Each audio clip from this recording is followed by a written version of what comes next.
While Rider Spirit didn't quite make the qualifiers, the frenziness and fun that encompasses Battle Racers most certainly did. If Super Mario Kart and F-Zero fused into one, Battle Racers is what you would get.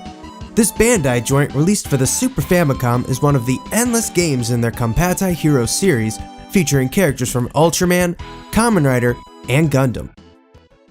Much like Rider Spirit, the controls in Battle Racers are straight out of Super Mario Kart, meaning B is your gas, Y functions as both your brake and your weapons button, and L and R are used to drift.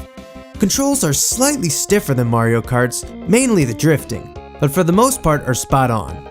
Things do get a little hairy in later cups when you're fighting to stay on the track, drifting around extremely tight turns, or dodging holes and obstacles, but at this game's core are controls that get the job done. The gorgeous Mode 7 in this game looks just as wonderful as ever and easily stands up to its contemporaries, as do the level designs. Tracks aren't your cookie-cutter ripoff of Mario Kart raceways, so no ice levels or fire levels to impede your fun. Instead, they got creative and came up with their own original ideas, like Egyptian levels. There's more than a few futuristic raceways in the sky or in the city, which are rather reminiscent of something you'd see in F-Zero. You race your way through water-soaked Atlantis ruins, and there's even some Sky Garden tracks which feel very similar to some levels we'd see in future Mario Karts.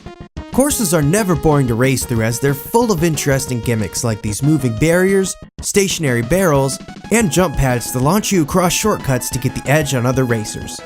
Even environmental effects like fog and sun glare come into play on certain levels, although these are less fun and more obnoxious.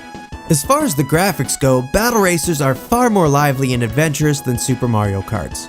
For example, these neon purple and green raceways with the deadly sightings are super cool and feel very futuristic in a Blade Runner type way.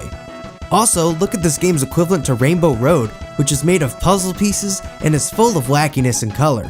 Or this cave level where the darkness shadows the track and the red skyline pierces through menacingly. While it borrows more than just a little from Super Mario Kart, there are certainly differences between the two.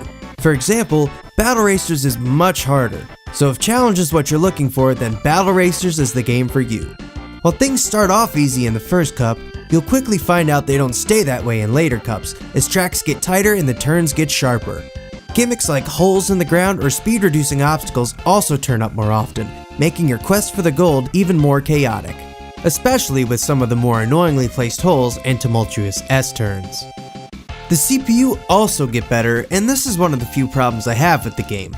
They tend to play a little too well, and don't make small mistakes like an actual player. They also have a real bad habit of never missing when using weapons on you. To be fair, this isn't just a problem in this game, as it shows up in a handful of other racing games from the era, so I won't talk too many points for this. With weapons in mind, you have a small array of firepower at your disposal.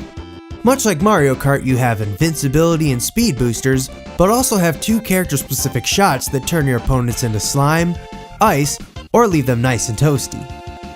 One is a single shot that you actually have to aim, and make sure you aim well, while the other is far more powerful and affects all racers for a second or two. There's also extra HP to replenish your health bar, which is reduced by running into other racers, weapons, or obstacles. When you run out of life, you lose the race. Again, very similar to F-Zero. Another small issue with this game is that weapon capsules are kind of small and easy to miss, so you may blow your chance of gaining on an opponent by missing an item. But if the challenge is too much and you can't unlock the final cup, don't fret, as there's a cheat code to save you the frustration. On the main menu, press down, up, right, left, L, R, L, R. Aside from the Grand Prix mode, there's also a time attack mode and a 2-player mode with multiple play options. You can take on a friend in either Grand Prix mode or go at it in this strange battle mode that kind of plays like Capture the Flag. Either way, both options are a ton of fun.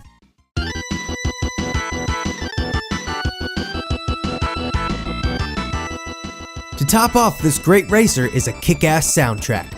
It easily surpasses Super Mario Kart's music as it tones down the wackiness in favor of a more energetic, yet still upbeat soundtrack perfect for this type of arcade racing. Fast rhythms and drum beats keep the will to race high, while soaring synthesizers and chugging guitars keep melodies fresh and in your face. Some standouts to me are the super catchy title screen music, which has stuck with me since the first time I played this game years ago. The first course is music, which has great energy, as do quite a few others, and the race results screen, which sounds awfully familiar.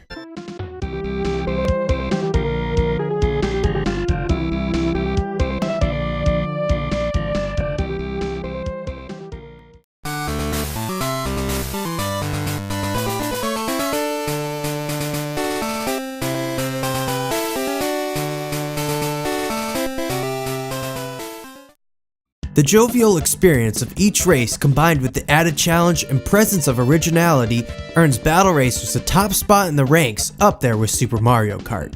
If it's not on the same level, then Battle Racers is certainly only a step or two behind, easily making it a game worth your time.